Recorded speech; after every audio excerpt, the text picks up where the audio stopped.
There's so many parks, there's so many trails around ponds. My children and I, we love to go walk at Doors Ponds, and we walk around the pond, and there's little trails, and they stop and they lift the logs, they look for salamanders. You're getting busy. You're spending the time together. Anything from, I mean, I hula hoop. Don't drive by my house. It's not a nice sight, but I will do hula hoop with the kids. We run around, we play. I'm a big kid. Yeah. And you have to do that, and it teaches them, they're having fun with it. They're running around the yard. They're playing with their friends. It's fun. And just keeping them busy. There's so many different things that we can do with our children. Jump rope, hula hoop. These are things that you can buy for kids when they have to go to a birthday party and bring a gift. Why bring them all these Webkins stuff? Exactly. You know, I mean, I'm sorry. I like the Webkins to a degree, but you know what? That's sitting a kid in front of a computer for hours, and that's not doing them any good. Well, and that's the thing, too. I mean, my children, they do have Webkins, and they know, you know what, you've been on the computer too long. You need to get off of it and go outside and play. You need to turn off the TV. You need to go outside and play. We go out and play even in the winter. We are out there in the snow. It's constant. Kids need fresh air. They need to be busy to keep their mind active as well. Sitting in front of the TV, watching the same show that they play every week, repetitive. They know it by heart. Get outside, go play, go be active. And let's face it, I think all of us can attest to the fact that as adults, we certainly could be more active as well.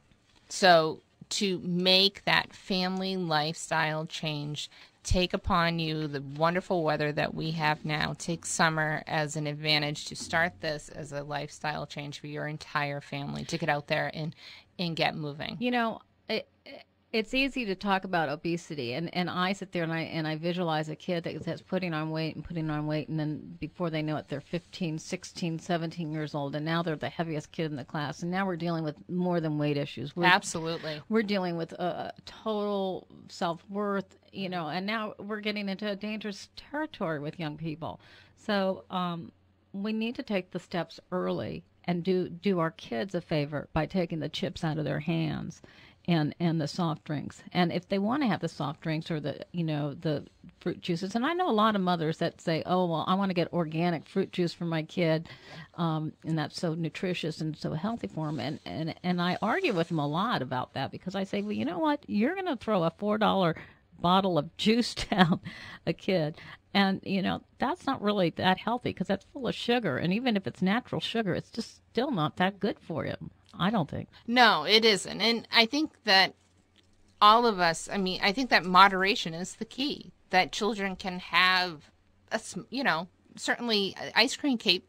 I think ice cream cake plays an important role in everyone's life, but in moderation, right. And that's the key. And I agree that as far as the fruit juices, look at the size of sodas today. If you go to a restaurant and you ask for a soda, it's huge. Years ago, they used to be small servings. Mm-hmm. Everything is supersized and large, and the kids are drinking these massive juices, and it's just packing on the calories, and they're senseless calories. There's no nutritional. We dilute advance. in our house. Yes, that's what we do. We even dilute the vitamin water, and it not only stretches the food budget, but it's just better for you because it's more water, and there's nothing wrong with water.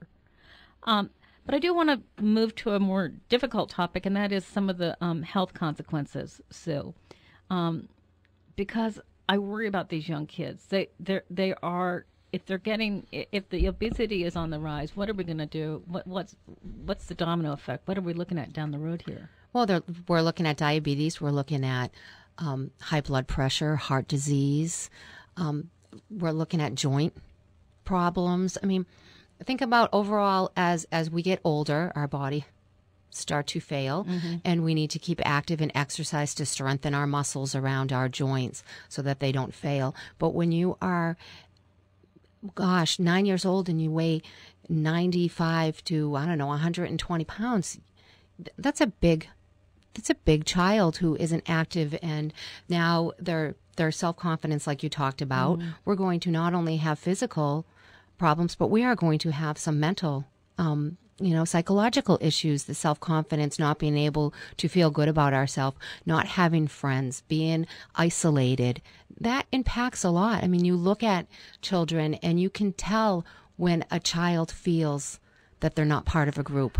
You I can. pick up my kids at school, and you see the children that aren't running around as much as others because they can't. You go to a public pool and you see a kid with their arms wrapped around themselves. That's telling you something. They're not comfortable with their body image. And as a parent, I am very fortunate. My children have great eating habits, love fruits and vegetables. I go to the grocery store and they don't want the free cookie. They want, Mom, can I have a green bean?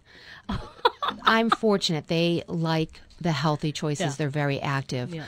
But to see if that was my child, that is a fine line. You don't want to tell your kid, you need to stop eating all that. You need to do it in a sensitive way because they already are aware that they're overweight if they are. You can tell by watching a child that's overweight. They are aware of it, but if they're not getting the assistance by their parents to make better choices, but then there's that uneven territory of if you say something, then you go into the eating disorder where now your child doesn't want to eat anything.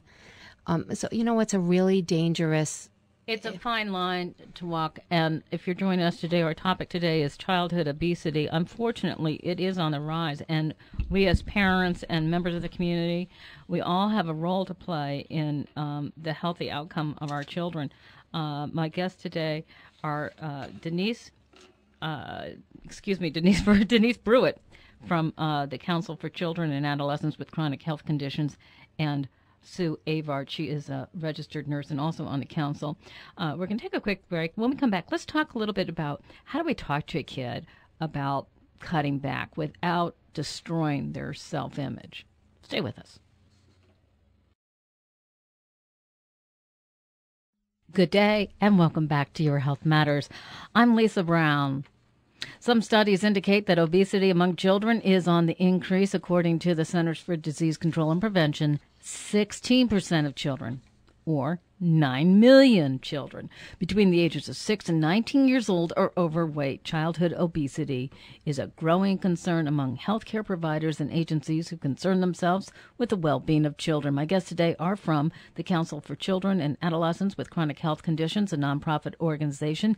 Denise Brewitt is the executive director, and Sue Avard is a member of the council, and she's a registered nurse. Welcome back, ladies. And the topic again is childhood obesity. And before we went to break, I said, how do you talk to a kid about childhood obesity? Because it's a fine line. We don't want to ruin their self-esteem that's so fragile in these early ages. But we do need to get the chips out of the hand. We do. And I think that, like I had said earlier, opening that dialogue with the pediatrician and asking for the pediatrician to help. Many of the pediatrician offices have even a nutritionist at hand or have access to and one. And sometimes the messenger when it's not you as a parent.